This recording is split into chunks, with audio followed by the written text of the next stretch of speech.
말씀 보겠습니다. 에베소서 3장 14절부터 21절 말씀. 14절입니다. 이러므로 내가 하늘과 땅에 있는 각 족속에게 그의 영광의 풍성함을 따라 그의 성령으로 말미암아 너희 속사람을 능력으로 강건하게 하시오며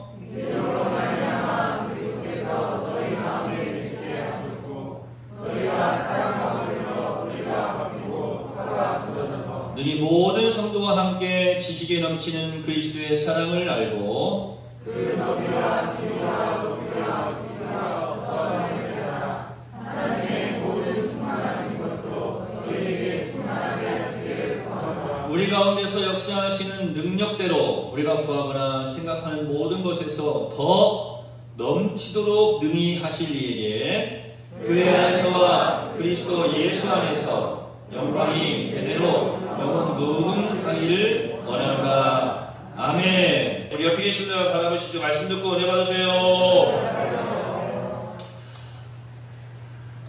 평소에는 그렇게 기도하지 않았는데 바울이 특별히 무릎을 꿇고 하나님께 기도를 했죠. 사람들마다 각자 평소에 기도하던 대로 이 기도 습관이라고 하죠. 중요한 거는 어떤 자세로 기도하느냐가 중요한 게 아니고 기도의 습관, 어떤 자세의 습관이 중요한 것이 아니고 기도가 습관이 되어야 된다는 거죠. 기도가. 자, 무릎을 꿇는 것도 마찬가지입니다. 우리의 육신의 무릎을 꿇는 것도 물론 어떤 특별한 모습이 보이기도 하지만 육신의 무릎을 꿇는 것보다 더 중요한 것은 우리의 마음의 무릎을 하나님 앞에 탁 꿇는 것이죠. 옆에 계신 분 바라보세요. 기도가 습관이 되길 바랍니다. 제가 전에 한번 생각이 바뀌고 감정이 바뀌고 감정이 바뀌면 행동이 바뀌고 행동이 바뀌면 습관이 바뀌고 습관이 바뀌면 인생이 바뀝니다. 말씀을 드렸는데 한번 해보세요. 시작. 생각이 바뀌면 감정이 바뀌고 까지는 잘하시는 거세요. 하다가 다 하면 돼요. 하여튼 생각이 바뀌면 우리의 습관, 또 습관이 바뀌면 우리의 인생 바뀌는 거예요. 기도가 습관이 되면 우리의 인생이 바뀝니다. 그러니까 금방 여러분이 조금 전에 얼마나 놀라운 축복을 하셨는지 몰라요. 다시 한번 옆에 계신 바라보세요. 기도가 습관이 되길 바랍니다. 기도를 시작하는 순간 하나님께서는 그 기도를 들으시고 응답하시려고 하나님께서 역사하시고 계신다, 일하시고 계신다라고 하는 것을 우리가 알 수가 있어요. 기도를 시작하자마자 하나님께서, 아니 우리가 기도하려고 마음을 먹자마자 하나님께서 미리 이제 그 모든 기도를 응답해 주시려고 지금 준비하고 계신다는 사실. 할렐루야. 그 제가 한 이야기 아니에요. 성경 찾아봐요. 틀림없이 있으니까. 다시 한번 옆에 계시고 바라보세요. 말씀 듣고 은혜 받으세요. 여러분에게 어떤 어려움이나 환란이 있을 때 그 환경을 바꿔달라고 기도하지 말고 언제든지 어떤 상황 속에서도 그것을 감당할 수 있는 능력, 이겨낼 수 있는 능력, 승리할 수 있는 능력을 달라고 기도하세요. 이것이 제가 지난주에 여러분에게 말씀드렸던 내용 아닙니까? 주여 우리의 속사람을 능력으로 강건하게 하옵소서. 바울이 무릎을 꿇을 정도로 간절히 기도한 그 기도의 내용은 다른 것이 아니라 성령으로 여러분의 속사람이 강건하게 되기를 원하는 그러한 기도 내용이었다. 제가 오늘 여러분에게 말씀드릴 것은 이것입니다. 그러면 우리 속사람이 어떻게 능력으로 강건해질 수 있느냐? 자, 우리가 운동을 하죠. 운동을 해요. 이럴 때는 우리 김성철 집사가 탁 나오게 해가지고 오늘은 지금 제가 미리 연락을 해가지고 몸에 기름도 좀 바르고 오세요. 그래가지고 유통을 탁 벗고 이렇게 아주 탄탄한 몸을 가지고 있거든요. 제가 알아요. 근데 보면은 그 정도 근육을 만들 정도 되면 운동을 열심히 하시죠? 요즘도 운동 하시나요? 계속? 요즘 바빠서 못해요? 그래서 운동을 하는데 그냥 운동을 안 하고 있으면 물론 한 달 안 한다고 그렇게 쉽게 빠지겠습니까? 운동을 안 하고 있으면 이게 운동을 하지 않으면 이게 근육이 어떻게 돼요? 점점 줄어들어요. 줄어들죠. 그런데 운동을 하는 만큼 근육이 생기는 거예요. 제가 전에 우리 노예 운동 좋아하시는 목사님하고 잠깐 대화를 했는데 그런 이야기를 하시더라고요. 자전거를 탈 때 생기는 운동하고 축구를 해서 생기는 운동하고 근육하고 죄송합니다. 자전거를 탈 때 생기는 근육하고 축구를 해서 생기는 근육하고 테니스를 쳐서 생기는 근육하고 등산을 해서 생기는 근육하고 다 다르다는 거예요. 야, 그거는 이제 그런 설명을 하시는데 저는 그 이야기를 들으면서 야, 이거 이 기도에 대해서 설명을 하고 있고 이 속사람에 대해서 설명을 하고 있는데 아, 그렇구나. 우리의 어떤 영적인 모습도 그런 모습이 아닐까? 그냥 하나님 허락해 주시옵소서 하면 그냥 두리뭉실 기도해도 그냥 다 그냥 마치 만병통치약처럼 허락해 주시는 것이 아니라 조금 더 세밀하게 디테일하게 그러는데 좀 더 깊이 조금 더 집중해서 정성을 다해서 기도하는 모습도 필요하겠다. 여러분, 여러분의 속사람이 강건해지길 소망합니다. 우리 속사람이 능력으로 강건해질 수 있는 방법이 있어요. 무엇으로 우리 속사람이 강건해지는가? 근육을 운동하면 생기듯이 여러분, 우리 속사람이 능력으로 강건해질 수 있는데 말씀해보니까 하나님의 영광이 그 첫 번째입니다.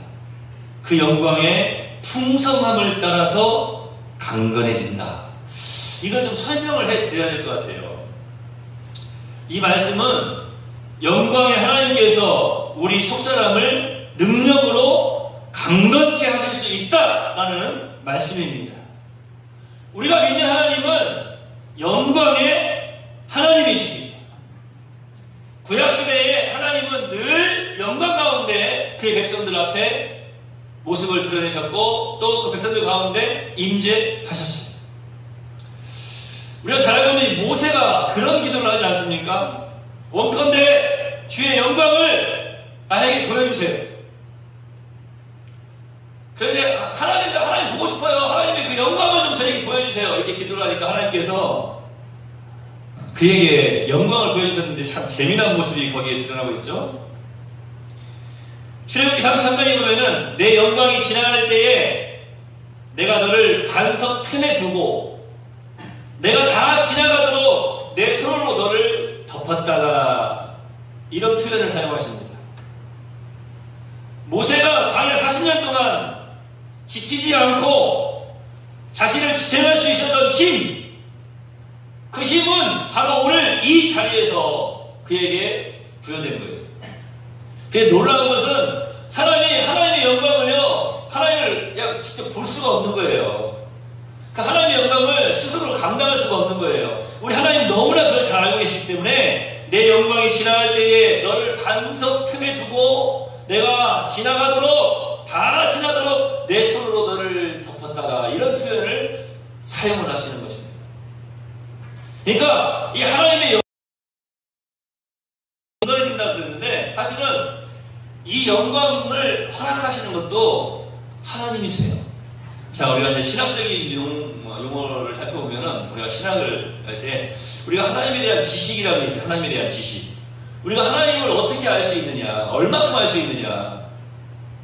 그런데 하나님께서 자신을 드러내시는 만큼만 알 수가 있는 거예요. 하나님께서 보여주시는 만큼만 알 수 있어요. 그 외의 것은 절대로 인간의 이성이 하나님을 알 수가 없는 거예요. 하나님이 자신을 드러내 주시는 만큼만.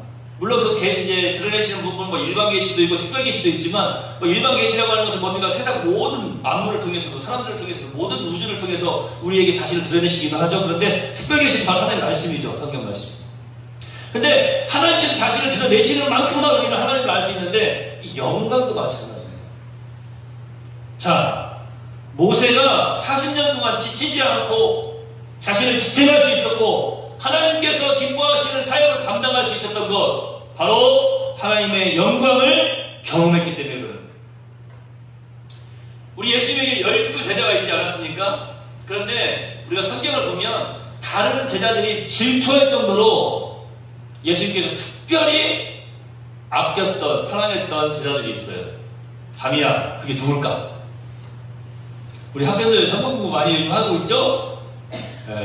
이번 주에는 또 시험 기간이라서 지금 뭐 바쁘죠 우리 학생들. 누군지 알아 혹시? 밤이? 예수님이 제일 좀 더 사랑했던, 또 이렇게 부르면 학생들은 그럴지 몰라요. 뭐 다른 제자들의 또 인권 문제 아닌가요? 왜 3명만 사랑했죠? 그럴지 모르는데 하여튼 제가 그런 표현을 그렇게 들리게 표현했다면 죄송합니다. 예수님이 그런데 좀 더 예뻐해 주시고 사랑해 주셨던 제자들이 있는 것 같아요. 물론 이제 천국에 가보면 사실 그게 아니라고 하실지도 몰라요. 다 사랑했다고 하시겠죠, 그죠? 그런데 제가 볼 때는 좀 더 3명은 좀 더 특별히 사랑했던 것 같아요. 왜 그런가 보면은 원래 또 그런 거 있잖아요. 이렇게 사람들 보면은 자주 만나고 같이 또 뭐 식사도 좀 자주 하고 같이 좀 어떤 장소에도 같이 다니고 좀 자주 만나고 함께하고 이런 사람들이 어떻게 보면 더 좀 친하잖아요. 그죠? 근데 제가 볼 때 예수님의 제자 가운데 3사람이 있어요. 누구죠? 베드로, 야고보, 요한. 베드로하고 야고보, 요한. 그러니까 야고보하고 요한은 또 형제예요. 근데 베드로, 야고보, 요한 이 3사람은 예수님이 좀 특별히 사랑하셨다고 하지 말고 특별히 관리하셨다고 해야 될까요? 특별 관리를 하셨어요. 가장 큰 예로 예수님께서 변화산에 올라가실 때에 그 변화산이라고 하는 것은 정말로 제자들이 지금까지 인간으로서 볼 수 없는 놀라운 영광을 체험했던 곳이 바로 변화산입니다. 변화산. 그런데 그 변화산에 올라가실 때에 이 베드로하고 야고보하고 요한 3사람만 데리고 올라가세요. 저희가 성경을 연구해보면 놀라운 게 있는데요. 다른 제자들은 그러면 다른 일을 하러 갔는지, 뭐 먹을 것을 구하러 갔든지, 아니면 뭐 전도를 하러 갔든지, 아니면 예수님이 뭐 다른 심부름을 보이셨든지, 그러지 않고 산 아래에 있었어요. 여기서 지금 한번 생각을 해봐야 돼요. 베드로, 야고보, 요한을 데리고 산으로 올라가셨는데 예수님이 베드로, 야고보, 요한을 콕 집어서 야 베드로, 야고보, 요한 출석 부르듯이 이름을 불러가지고 나 지금 산에 올라갈 건데 변화산에 올라갈 건데 너희들 따라와. 세상을 콕 집어서 데리고 가셨을까? 저는 그 부분은 좀 의문이 들어요. 정말 예수님이 콕 집어서 세 사람만 데리고 갔다면 인권 문제죠. 그죠? 근데 제가 볼 때는 예수님이 변화산에 올라가신다고 그러니까 예수님 산에 왜 올라가시지? 다른 제자들은 아우 산에 올라갔다 또 내려올 거 뭐하러 올라가시나 하고 그냥 그 자리에 머물러 있을지도 모르겠어요. 그런데 제가 볼 때에는 콕 집어서 베드로, 야고보, 요한 따라와 이렇게 하셨던 것이 아니라 예수님께서 산에 올라가시니까 베드로, 야고보, 요한이 예수님과 함께 동행한 것이 아닌가 이렇게 생각을 해봅니다. 그 나중에 이제 가서 예수님께 여쭤보세요. 그런데 제가 말씀드리고자 하는 것은 뭐냐면 따라갔던 이 사람들이 경험했던 것, 그 놀라운 영광, 그것을 제가 말씀을 드리려고 하는 거예요. 자, 예수님께서 변화산에 올라가셔서 하셨던 게 뭡니까? 기도입니다. 기도를 하시는데 예수님께서 기도하실 때에 그의 모습이 영광스럽게 변화가 됩니다. 그러니까 쳐다보지 못할 정도로 눈부신 모습으로 예수님의 모습이 변화가 되지 않습니까? 막 이럴 때에는 저희 집에도 하나 있어요. 저녁에 뭐 해돋이 같은 거 할 때 보면은 막 강하게 비치는 그 랜턴이 있거든요. 그죠? 머리에 쓰고 다니는 것도 있고 광부들이 쓰는 것처럼 막 강하게 그런 걸로 이렇게 좀 눈을 좀 비춰줘 봐야 돼. 한 사람씩. 그래야 그 눈을 딱 비추는 순간 어떻게 되죠? 불빛이 딱 눈을 비추는 순간 강말권사님 한번 해보세요. 아이고 그렇게 왜 갑자기 소녀가 자매님 앞에 계셔서 그러구나. 소녀가 되셨어.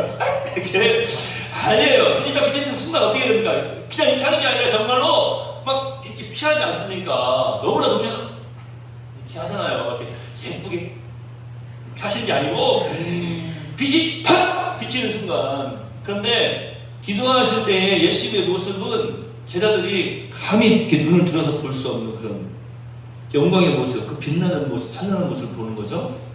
자, 제가 조금 전에 모세를 잠깐 설명해 드렸죠. 하나님의 영광이 지나갈 때에 내가 내 영광이 다 지나가도록 너를 바위 틈 사이에 두고 내 손으로 너를 덮어주겠다. 자, 너무나 강렬하기 때문에 그 영광을 사람의 눈으로 볼 수가 없어요. 가려주시는 거예요. 그러니까 볼 수 있는 만큼만, 변화산에서도 마찬가지예요. 주님의 그 빛나는 광채, 그 영광의 모습을 볼 수 있는 만큼만 이 제자들이 경험을 하죠. 그런데 왜 이런 영광의 모습을 보게 하시는가?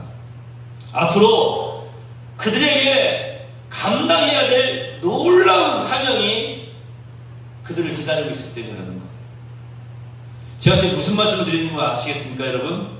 우리가 조금 이런 표현 정말 계속 좀 죄송한 표현일 수도 있겠지만, 다른 제자들도 다 열심히 주님 맡겨주신 사명 감당했어요. 다 순교 당하면서 끝까지 최선을 다해서 믿음의 사명을 다 감당을 했죠. 그런데요, 성경을 한번 보세요.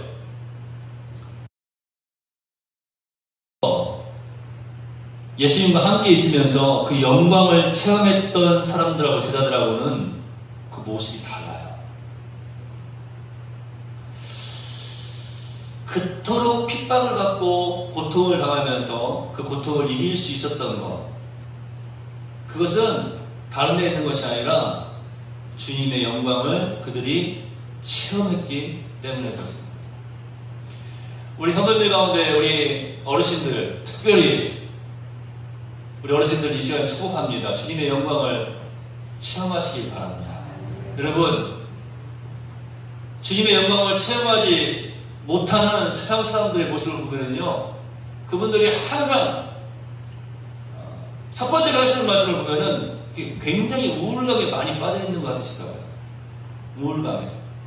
근데 그분들이 이런 말씀을 하세요. 내가 열심히 산다고 사는 것 같은데 이 나이 먹고 이렇게 내가 해놓은 것이 없는 것 같아. 이런 말씀들을 하세요. 이게 우울감이죠. 제가 성경을 열심히 한번 찾아봤어요. 제자들 중에 제일 오래 산 사람이 누군가 봤더니 요한이에요. 요한. 제가 늘 말씀드렸죠. 박모선에 갇혔던 유배됐던 요한도 말씀드리지 않았습니까? 근데 요한이 나중에라도 혹시라도 한 번이라도 이런 표현을 했는가? 아유, 내가 이 나이 먹도록 예수님 때문에 이렇게 감옥에 갇혀가지고, 아유, 예수님은 지금 뭐 하신디야? 아유, 내가 이렇게 계속 해야 되나? 이런 어떤 우울감에 빠져있는 그런 표현을 사용한 적이 있었는지. 아니에요. 자신의 힘으로, 두 다리의 힘으로 설 수 없을 그런 연약함 가운데 있을지라도 양쪽에서 사람들이 저 사람이 붙잡고 올라와서 강단에 서서 그때에도 무엇을 증거했습니까? 서로 사랑하라. 예수의 사랑으로 주 안에서 서로 사랑하라. 여러분, 끝까지 이 땅에서 살아있는 동안에 하나님께 기뻐하시는 믿음의 삶을 온전히 살아낼 수 있었던 그 능력이 어디에서 주어졌느냐? 바로 이 하나님의 영광에서 주어진 거예요. 바울 사도가 이것을 너무나 잘 알고 있는 거예요. 부활하신 주님, 영광의 주님을 만났던 이 바울 사도, 다메섹 도상에서 바라볼 수 없을 정도로 그 강력한 찬란한 그 은혜의 빛을 바라보면서, 이제 우리가 말씀해 보면은 바울의 눈이 그때 멀었다. 너무나 찬란한 그 은혜의 빛을, 영광의 빛을 보는 순간 그냥 그 눈이 잠깐 멀지 않습니까? 그 영광을 체험했기 때문에 사울이 변하여서 바울이 되지 않았습니까? 그리고 자신의 경험을 토대로 바울이 지금 무릎을 꿇고 기도하고 있는 거예요. 성령으로 너희 속사람을 강건하게 하옵시며. 오늘 날씨가 습기가 좀 있죠. 이런 날은 또 제가 그래서 에어컨도 조금 바람을 더 좀 세게 하긴 했는데 이런 날은 좀 더 졸릴 수가 있어요. 좀 이상하게 지금까지 한 번도 안 그랬었는데 한 3분 정도가 눈을 잘 감으려고 하는 사람이 있어요. 근데 놀랍게도 여기 한 분, 여기 한 분, 여기 한 분 이렇게 계시네. 다시 한번 옆에 계시고 바라보세요. 말씀 듣고 은혜 받으세요. 제가 오늘 굉장히 중요한 걸 지금 중요한 내용을 가지고 나와요.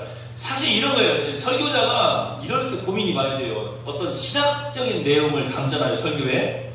그러면 성도들이 조금 지루해하는 경향이 있어요. 그냥 항상 막 재밌는 이야기, 막 복 받으라는 이야기, 막 이런 것들 가지고 와가지고 막 뛰면서 막 설교를 해야 성도들이 하네 하면은 막 좋아하는데, 좀 약간 좀 신학적인 내용들, 마치 신학교에서 강의해야 할 때 전도사들이, 신학생들이 좋아할 만한 이런 내용들을 가지고 나오면 조금 이렇게 그냥 막 자녀들 잘 되라고 축복하고, 막 사업 잘 되라고 축복하고, 막 이런 거 해야 되는데, 건강하라고 축복하고. 근데 굉장히 중요한 거예요. 이 굉장히 지금 중요한 내용이거든요. 그러니까 제가 오늘 길게 하지 않을게요. 제가 좀 시계 자꾸 보면서 설교하거든요. 길어지려고 하면 끊으려고. 이 장면에다가 또 1분 지나가 버렸네. 자, 다시 한번 옆에 계신 바라보세요. 말씀 듣고 은혜 받으세요. 자, 바울이 경험을 했어요. 바울이 이것을 경험하지 않았다면 자신은 죽기까지 예수의 복음을 전할 수 없었을 것이다 라고 지금 말하고 있는 거예요. 내가 감옥에 있지만 이 감옥에 있으면서도 내 안에 기쁨이 충만하다. 내가 모든 것을 넉넉하게 감당해낼 수 있다. 이겨낼 수 있다. 승리할 수 있다.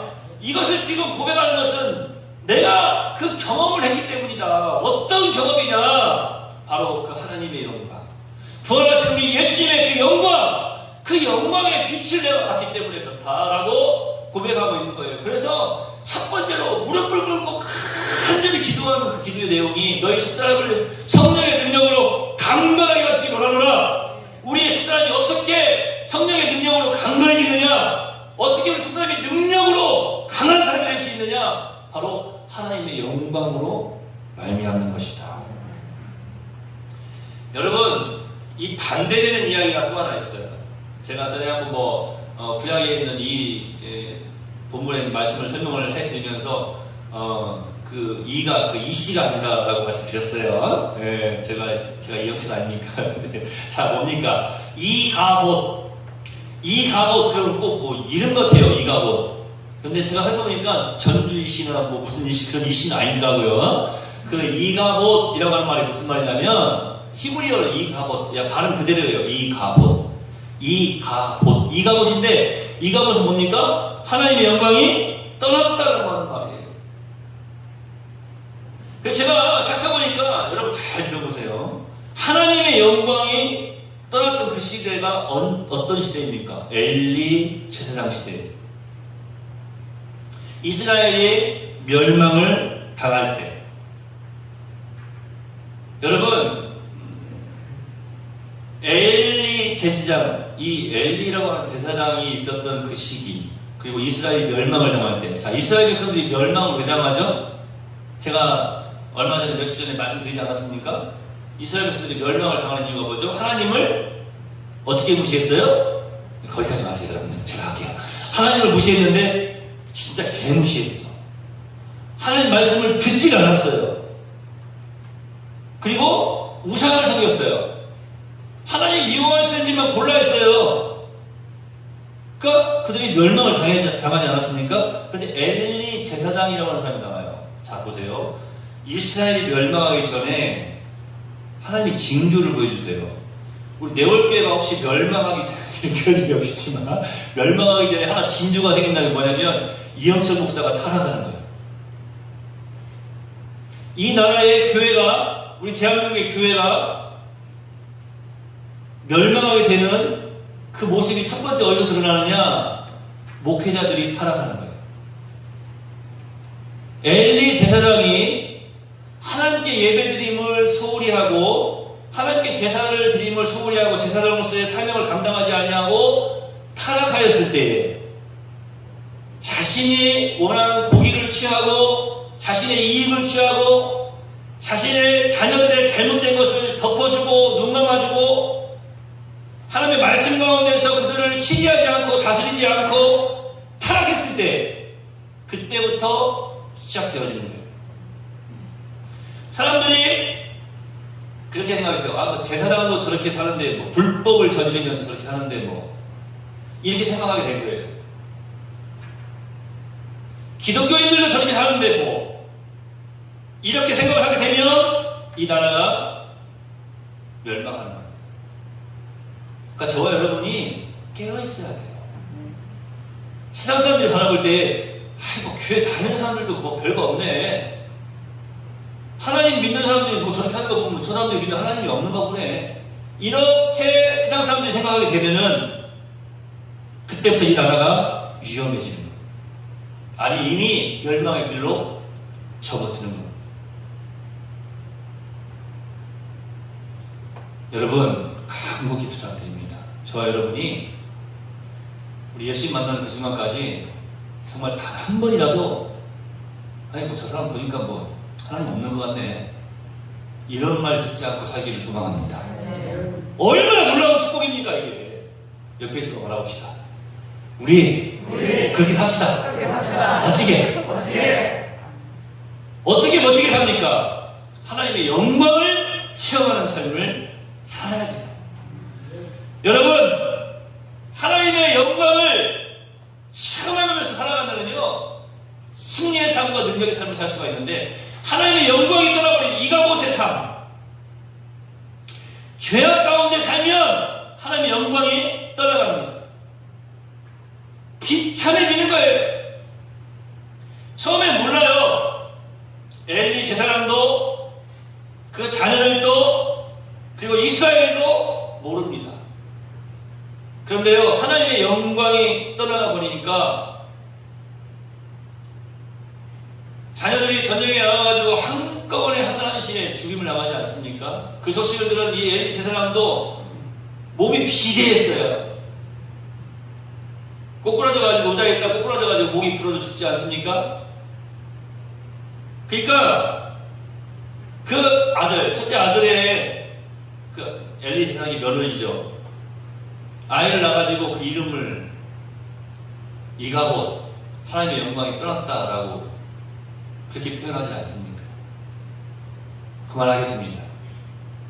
여러분, 죄악 가운데 살면 영광이 떠나갑니다. 그러나 말씀에 순종하며 살 때 하나님의 영광의 풍성함을 체험하게 되고, 따라서 우리 속사람은 더욱 강건해지는 줄로 믿습니다. 자, 우리가 하나님을 안다고 하는 것은 하나님께서 자기 자신을 보여주시는 것만큼만 알 수가 있어요. 특별히 하나님 말씀을 통해서 우리는 하나님을 알 수가 있는 것입니다.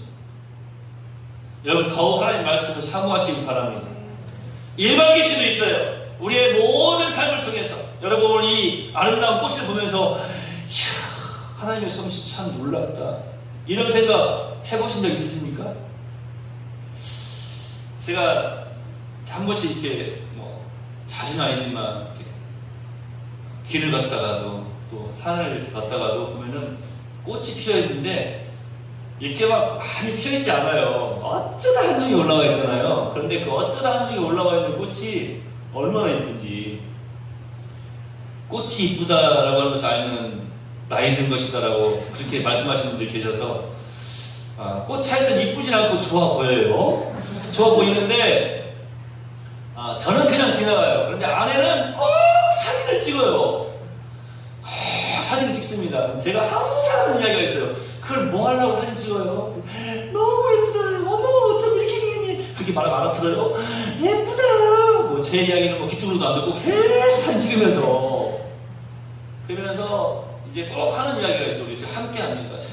하나님, 이런 어떻게 하나님이 아니시면 이런 작품을 만들어내실 수가 있느냐고. 이 가지 하나에 이게 수국입니까 뭡니까? 이게 수국이 아닌 것 같은데, 이파리를 보면은 가지 하나에서 세상에 이렇게 많은 꽃이 올라오고, 이 장미 한 송이에서 이렇게 많은 겹겹이 꽃잎이 피어나고. 저절로 폈죠?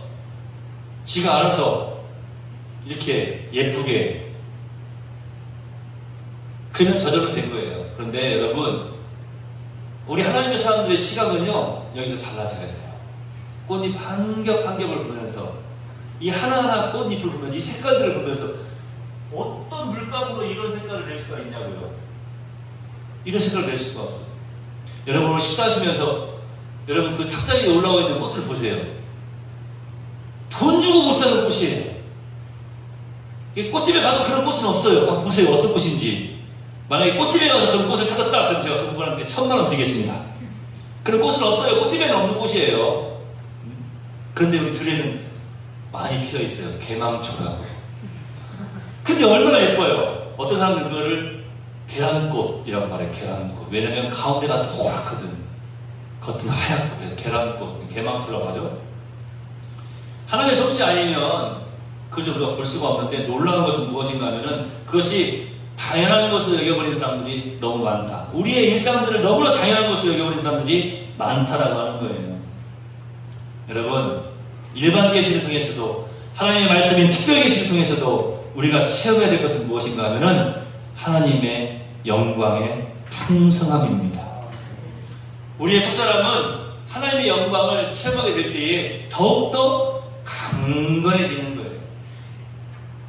꽃 이야기를 제가 괜히 한 게 아니에요. 여러분, 꽃이 그 땅에서 그 땅을 뚫고 올라가지고 싹이 나고 이게 탁 올라가지고 이렇게 피어날 때 한번 그 모습을 한번 생각을 해보세요. 제가 적어가지고 왔어요. 지난번에 우리 상수도 공사를 하는데 전에 우리 성도님들이 가져오셨던 수국 있잖아요. 수국을 이제 가시오가피 나무 밑에다가 심어놨었어요.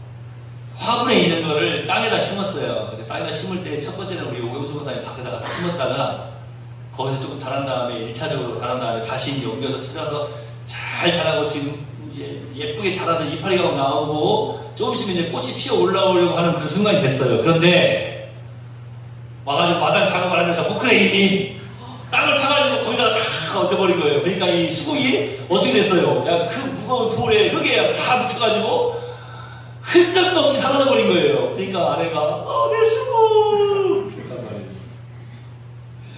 그런데 마당공사가 다 끝나고 포크레인이 또 다 긁었어요. 긁어가지고 나가지고 그래서 끝났다. 포크레인이 다 긁었으니까. 근데 봤더니 제가 이렇게 보니까 수국이 심겨져 있는 그 뿌리 위쪽보다 흙이 좀 더 높이 이렇게 덮여 있더라고요. 혹시나 제가 금광을 발견하는 그런 느낌으로, 금을 키는 느낌으로 가가지고 호미로 살살살살 해봤더니 그 밑에 아이고 죽겠어요 하면서 그 수국들이 이렇게 있는 거예요. 꽃나무들이. 그래서 어떻게 해야 됩니까? 얼른 물을 뿌려주고 불어가지고 태워서 다시 죽을 줄 알았어요. 그것뿐만 아니라 나무 밑에 있던 백합도 아내 표현으로 내 백합! 근데 백합도 죽을 줄 알았어요. 그랬더니 가만히 딱 보세요. 놀랍게도 절반이 끊어져서 없어지고 아니면 이 목 부분이 싹 끊어져서 없어지고 그랬는데 다시 그 밑에서 그 무거운 것을 다 이겨내고 올라와서 꽃이 피어지고요. 그 노랑 달맞이꽃, 황금 달맞이꽃 옆에 보면 이제 수국들도 이렇게 하면서 꽃을 지금 피어나고 있어요. 저는 오늘 이 말씀을 들고 강단에 서기 전에 한번 이렇게 보고 왔어요. 죽은 줄 알았어요. 그런데 꽃이 피어나더라고요. 우리가 하나님의 영광을 체험을 하잖아요. 그런 사람은요, 죽은 것 같은데요, 그냥 온전히 억눌려가지고 짓눌려가지고 살아날 수 없는 그런 답답함 속에서도요 다시 일어섭니다. 꽃을 피워냅니다. 열매를 맺습니다. 바울이 이거를 알고 있는 거예요. 그래서 너희가 어떻게 너희 속사람이 강건해질 수 있느냐? 다른 것이 아니라 하나님의 영광, 그 영광의 풍성함을 체험하게 될 때에 너희 속사람이 강건해질 수 있다 라고 말씀하고 있는 것입니다. 하나님의 영광, 그 영광을 여러분 간절히 구하는 삶을 살기를 소망합니다. 하나님의 영광을요, 베드로는 이렇게 표현하지 않습니까? 또 바울도 이렇게 표현하지 않습니까? 너희가 먹든지 마시든지 무엇을 하든지 하나님의 영광을 위해서 하라. 하나님의 영광을 체험할 수 있는 것을, 경험할 수 있는 것은요, 우리가 지금 할 수 있어요. 물론 하나님이 보여주시면 안에서 할 수 있는 거예요. 먹든지 마시든지 무엇을 하든지, 먹든지 마시든지 무엇을 하든지. 이제 여러분들 좀 아시겠죠? 아, 이영채 목사가 저렇게 몇 번 반복해서 하는 거 보면 설교가 끝날 때가 됐구나. 그런지 아실 거예요. 다시 한번 할게요. 먹든지 마시든지 무엇을 하든지 하나님의 영광을 위해서 하는 거예요. 놀라운 것은 그 하나님의 영광을 위해서 우리가 체험한, 그 영광을 체험한 그 경험이 있다면, 그 시간이 있다면, 그 순간이 있다면, 그 어떤 상황 속에서도 그 하나님의 영광으로 말미암아서 우리가 그것들을 이겨낼 수 있다고 하는 거예요. 우리의 속사람이 강건해지고 내가 능력의 사람이 되는 것은 다른 것이 아니라 자꾸만 그 하나님의 영광을 체험할 때에 우리의 속사람이 강력해지는 것입니다. 마지막으로 하나 더 말씀드리면 제가 아까 특별계시 성경 하나님 말씀을 잠깐 설명을 해드렸는데요. 여러분, 오늘 이 시간, 이 예배의 시간, 우리가 이 하나님 말씀을 듣는 이 순간이요, 하나님의 영광을 체험하는 시간입니다. 세상에 나아가서는 이런 이야기를 한 번도 들을 수가 없잖아요. 그렇지 않습니까? 그런데 이 예배 시간을 통하여서 이 하나님의 말씀이 지금 내 귀에 들려지고 있는 거예요. 아, 그렇구나. 우리의 모든 삶 속에서 하나님의 영광을 체험할 수가 있구나. 하나님의 말씀을 통해서 지금 우리에게 이것을 가르쳐주고 계시는 거예요. 한번 찾아보시라니까요. 제가 전에 우리 운전하시는 우리 성도님들 위해서, 여러분도 저희 위해서 기도하시죠? 저는 적어도 하루에 2번 이상씩은 꼭, 전에는 3번 이상씩 그랬는데 2번 이상씩은 꼭 그 기도 하는 것 같아요. 전에는 하루 3끼 먹었는데 요즘 2끼 먹을 때도 있거든요. 그런데 2번 이상씩은 꼭 우리 성도님들, 운전하는 성도님들 안전운행케 해주시라고 꼭 그 기도도 하거든요. 예. 병원에 계시는 목사님 들으시면 목사님 내 기도 안 하셨는가 그럴지도 모르겠지만 해요. 항상 다 합니다. 다 하고 있어요. 안전운행케 해주시라고. 그런데 여러분, 운전할 때 여러분 기도하시고 운전하시죠? 운전하면서 그냥 기도도 안 하고 배짱 좋게 막 운전하시는 분 계세요? 물론 그런 분이 더 믿음이 좋으실 수도 있어요. 내가 운전을 하든지 뭐 수영을 하든지 산에 가든지 뭐 운동을 하든지 하나님께서 늘 시켜주시니까 할렐루야. 아닌데 불하시네. 여러분, 운전할 때 기도하시는 것뿐만 아니라 하나님께, 운전을 하시면서도 하나님께 여러 가지 상황들을 통해서, 하나님께서 나한테 오늘 이런 것을 또 체험하게 하시네. 운전을 해서 이곳에 또 오게 하시네. 이렇게 또 저 차 사이로 이렇게 또 피해가게 하시네. 빨간 신호등에 걸렸네. 한번 생각을 해보시라고요. 하나님께서 급해 죽겠는데 왜 빨간 신호등이 자꾸 걸리는 거야? 그러지 말고 빨간 신호등이 딱 걸리면 주변 한번 돌아보라고 그러시는구나. 어떻게 돌아보세요? 차 안에 있는 사람하고 대화도 해보시고 예를 들어서 제가 설명을 해드리는 거예요. 그렇게 말씀하시는 분은 한 분도 안 계시다고요. 제가 전에 한번 이제 방울토마토 우리 농사 지시는 분들한테 그렇게 말씀드렸거든요. 방울토마토 바라보면서 그 열매 맺혀져 있는 거 하나하나 바라보면서 기도하시고 축복하세요. 그러면 그렇게 말하는 목사가 미친 거죠. 지금 방울토마토 빨리 더 익기 전에, 더 수확되기 전에 따가지고 지금 갖다 내다 팔아야 되나 사실은. 그런데 바빠 죽겠는데 그 하나하나씩 보면서 기도하라고? 그 하나하나씩 보면서 기도하라고 하는 그 내용이 뭡니까? 다른 게 아니라 그 하나하나 바라보면서 하나님의 이 놀라운 은혜를, 영광을 좀 더 깊이 체험하시라는 거예요. 그냥 전체로 보면 되지. 뭐라고 이 불 하나씩 이렇게 보냐고요. 전체를 보면 될 거 아니에요. 그냥 이렇게 하나씩 보면서 하나님의 영광을 더욱더 깊이 하나씩 체험해 보시라는 거예요. 사랑하시는 성도님들, 오늘 말씀을 제가 믿습니다. 여러분의 속사람이 어떻게 능력으로 강건해질 수 있습니까? 그것은 다른 것이 아니라 우리 하나님의 영광의 풍성함을 따라서 강건해지는 것입니다. 우리가 호흡하는 순간순간 우리의 모든 것이 하나님의 영광을 드러내고 하나님의 영광을 발견하고 하나님의 영광을 체험하는, 그래서 날마다 여러분의 속사람이 강건해지는 우리 오늘 성도들 되시기를 예수님의 이름으로 축원해 드립니다. 기도하겠습니다. 하나님, 세상 사람들하고 똑같이 우리가 생각하고 말하고 행동하는 것이 우리의 기쁨이고 우리의 즐거움이고 우리의 것만이 되어버린다면 어떻게 하나님의 그 놀라운 영광을 발견하고 또 드러낼 수가 있겠습니까? 우리의 생각하는 것이, 우리의 보는 눈이, 우리의 행동하는 몸짓이 달라지게 하옵소서. 우리의 속사람이 능력으로 강건하게 될 수 있는 것은 다른 것이 아니라 바로 하나님의 영광을 따라서 하나님의 영광으로 말미암는 것입니다. 먹든지 마시든지 무엇을 하든지 하나님의 영광을 위하여서 하라라고 말씀하셨는데, 하나님의 영광을 위한 삶을 우리가 살아갈 때에 더욱더 우리가 능력으로 강건하게 하실 줄로 믿습니다. 이것이 하나님의 약속인 것을 깨달아 알고 오늘 이 말씀을 잘 잘 기억하고 우리의 모든 삶 속에서 하나님의 영광을 체험하기를 갈망하며 또 소망하는 복된 삶을 살아들게 하여 주시옵소서. 우리가 먹는 것도, 운전을 하는 것도, 말을 하는 것도, 우리가 생활하는 모든 것들 그냥 하루하루 삶을 살아가는 것으로 깨달아 알고 있었는데, 우리가 직장 생활을 하며 공부를 하며 사업을 감당하며 농사일을 하며 모든 행동하는 순간순간 그것이 하나님의 영광을 드러내는 것임을 깨달아야 할 때에 더욱더 풍성한 은혜를 누리게 하실 줄로 믿습니다. 주여, 우리 대월 성도들에게 지혜를 더하여 주시옵소서. 예수님의 이름으로 거룩하신 아버지 앞에 축복하며 기도하옵나이다. 아멘.